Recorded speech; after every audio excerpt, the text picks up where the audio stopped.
guud ahaan degmooyinka iyo deegaanada galmudug ayaa maanta si weyn looga ciiday magaalada Cadaado ee xarunta baarlamaanka galmudug ayaa goobo loo aasteeyay dadka inay ku tukadaan labada ragcad ee salaada si weyn loogu ogay saaka salaada ciida kadib ayaa shacabweynaha ku dhaqan magaalada Cadaado waxay hambaliyada la wadaageen dhammaan muslimiin taqabbal Allah minna wa minkum salihul a'mal ilaahay subhanahu wa ta'ala naga aqbalo bariyihii qayrka badnaa ee aan soo marnay welina lagu dhex jiro waxaan leenahay ummadda islaamka meel walba ay joogaan ciid wanaagsan sanadkan sanadkiisa barwaaqo iyo amal wanaagsan ku gaara ilaahay subhanahu wa ta'ala aan idin dambi dhaafo ummadda Soomaaliyeed iyo ummadda reer Galmudug iyo gaar ahaan dadka reer Cadaado xarunta baarlamaanka ku nool intaba waxaan uga hambalyeynaa ciidda insha Allah ta'ala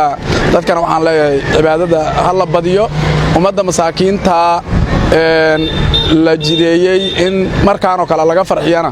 waxaan faraynaa ummadda islaamka dhamaantood in laga farxiyo agoonta iyo dadka masaakiinta iyo fuqarada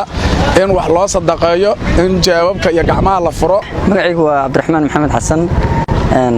maanta waa Ciidul Adha waxaan ku faraxsanahay maanta inaan ku ciido degmada Cadaado anoo tii ka horeysay xamar ku ciiday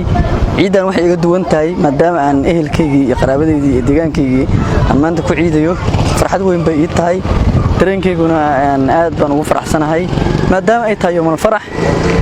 haddana aan deegaankan ku cusub maanta aan ku ciidayo aad iyo aad baan ugu faraxsanahay muslimiintana waxaan leeyahay kullu antum وأنتم بخير waxa weeyaan hambalyo waxaan u hambaleynayaa Ciidul Adha muslimiintu meel kasta ay joogaan ilaahayna ha u gargaaro insha Allah raxiim anigu magaca Mustafa Umar Usman oo ah dadka ciida degmada Cadaado waxaan halkaan badi u diraa dhammaan muslimiinta ku dhaqan dhammaan muslimiinta ku nool adduunyada meel kasta ay joogaan waxa dhaa kullu caam wa antum bikhayr maalinta kale ilaahay nu gaasho bash barwaaqo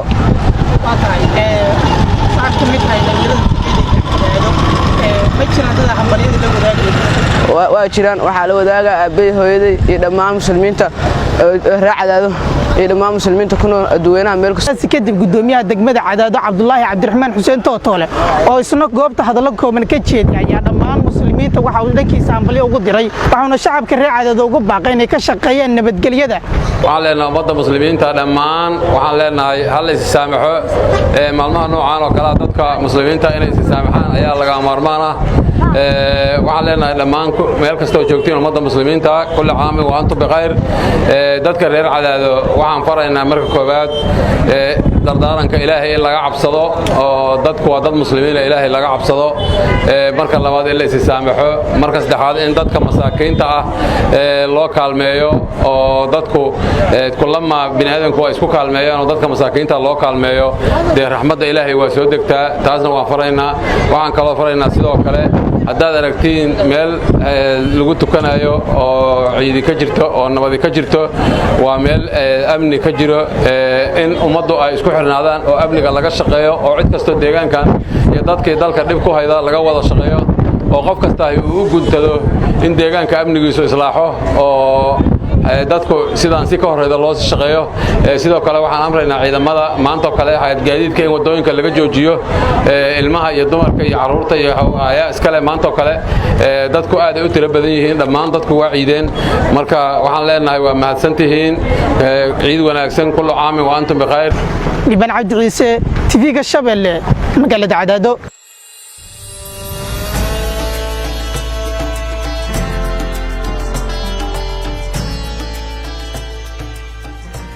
hambalyo Ciidul Adha mubaarak ciid wanaagsan farxad ku ciida dhamaantiin nagula wadaag farxadaada ciida adigoo adeegsanaya #IBS ciid wanaagsan kullu caam wa antum bikhayr